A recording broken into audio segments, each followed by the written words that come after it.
ನಮಸ್ಕಾರ ವೀಕ್ಷಕರೇ, ವಿವಾ ನ್ಯೂಸ್ಗೆ ಸ್ವಾಗತ. ಇದು ಸುದ್ದಿಗಳ ಡಬ್ಬಿ. ಹುಬ್ಬಳ್ಳಿಯ ಆಹಾರ ಉಗ್ರಾಣ ಕೇಂದ್ರಕ್ಕೆ ಭೇಟಿ ನೀಡಿದ ಕೇಂದ್ರ ಸಚಿವರಾದ ಪ್ರಹ್ಲಾದ್ ಜೋಶಿ, ತಂತ್ರಜ್ಞಾನ ಉಪಯೋಗಿಸಿ ಅನ್ನ ಚಕ್ರ ಸೇರಿದಂತೆ ಹಲವು ಆ್ಯಪ್ಗಳನ್ನು ಡೆವಲಪ್ ಮಾಡಿದ್ದೇವೆ. ಇದರಿಂದ ಆಹಾರ ಉಗ್ರಾಣ ಕೇಂದ್ರದಲ್ಲಿ ವೇಸ್ಟೇಜ್ ಆಗುವುದನ್ನು ಬಹಳಷ್ಟು ಮಟ್ಟಿಗೆ ಕಡಿಮೆ ಮಾಡಿದ್ದೇವೆಂದು ಹೇಳಿದರು.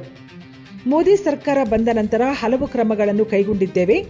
ಡಿಪೋ ದರ್ಪಣದಲ್ಲಿ ಏನೇನಾಗ್ತಾ ಇದೆ ಅನ್ನೋದನ್ನು ಒಂದೇ ಕಡೆ ಕೂತು ಪರಿಶೀಲನೆ ಮಾಡಬಹುದು ಎಂದರು. ಅನ್ನಚಕ್ರದಲ್ಲಿ ವಾಹನಗಳಿಗೆ ಜಿಪಿಎಸ್ ಹಾಕಿ ಎಲ್ಲಿ ಹೋಗ್ತಾ ಇದೆ ಅನ್ನೋ ಮಾಹಿತಿಯನ್ನು ಸಹ ಪಡೆದುಕೊಳ್ಳಬಹುದು.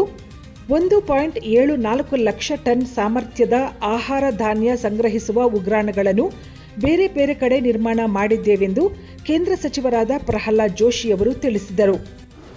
ಈ ಗೋಡೌನ್ ಭೇಟಿಗೆ ನಾನು ಬಂದಿದ್ದೆ.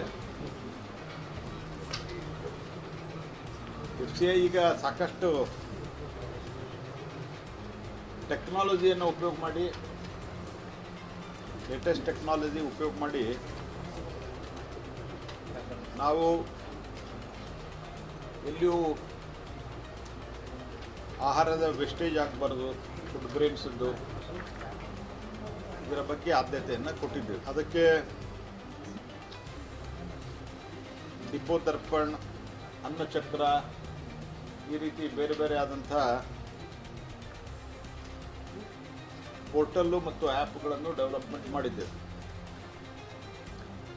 ಓವರಾಲ್ ಇಂಪ್ರೂವ್ಡ್ ಸರ್ವಿಲೆನ್ಸ್ ಆ್ಯಂಡ್ ಸೂಪರ್ವಿಷನದ ಪರಿಣಾಮ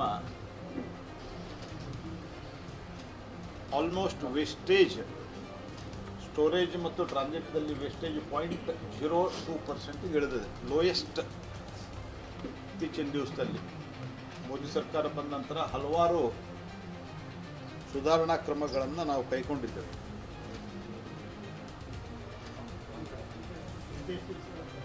ಉದಾಹರಣೆಗೆ ಡಿಪೋ ದರ್ಪಣದಲ್ಲಿ 2-3 ಟೈಪ್ ಡಿಪೋ ಇರ್ತದೆ. ಒಂದು FCI ಇದ್ದು ಈ ರೀತಿ ಸ್ವಂತ ಗೋಡೌನ್ಗಳಿರ್ತದೆ. ಬೋರ್ಡ್ ಇದೆ. ಡಿಪೋ ದರ್ಪಣದಲ್ಲಿ ಏನೇನು ಆಗ್ತಾ ಇದೆ ಅಂತ ಅನ್ನೋದಂದ್ರೆ ಅಲ್ಲಿ ಸ್ಟೋರ್ ಎಷ್ಟು ಮಾಡಿದ್ದೇವೆ, ಆ ಸ್ಟೋರ್ ಮಾಡಿದ್ದು ಮಾಡಿ ಎಷ್ಟು ದಿವಸ ಆಯಿತು, ಅಲ್ಲೇನು ಕೆಮಿಕಲ್ ಕ್ರಿಯೇಟ್ ಆಗ್ತದೆ ಭಾಳ ದಿವಸ ಇಟ್ಟ ನಂತರ, ಅದು ಅನಿಲ,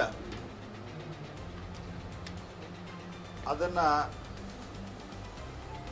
ಅದರ ಲೆವೆಲ್ ಎಷ್ಟಿದೆ, ಇವೆಲ್ಲ ಸಂಗತಿಗಳು ಒಂದು ಕಡೆ ಕೂತು ಪರಿಶೀಲನೆ ಮಾಡ್ಬೋದು. ಮತ್ತು ಇಲ್ಲಿ ಅವರವರ ಲೆವೆಲ್ದಲ್ಲಿ, ಡಿವಿಷನ್ದಲ್ಲಿ, ಝೋನ್ಗಳಲ್ಲಿ ಅದನ್ನು ಪರಿಶೀಲನೆ ಮಾಡಿ ಮಾನಿಟರ್ ಮಾಡ್ಬೋದು. ಮತ್ತು ಮೊದಲು ಟ್ರಾನ್ಸ್ಪೋರ್ಟೇಷನ್ದಲ್ಲಿ ಎಲ್ಲಿಂದ ಎಲ್ಲಿಗೆ ಹೋಗ್ತದೆ ಅಂತ ಗೊತ್ತಾಗ್ತಿರಲಿಲ್ಲ. ಈಗ GPS ಹಾಕಿ ಅದನ್ನು ಸಹಿತ ಅನ್ನಚಕ್ರದಲ್ಲಿ ನಾವು ಭಾಳ ರೆಗ್ಯುಲರ್ ಆಗಿ ಮಾಡ್ತಾಯಿದ್ದೇವೆ. ಹೀಗಾಗಿ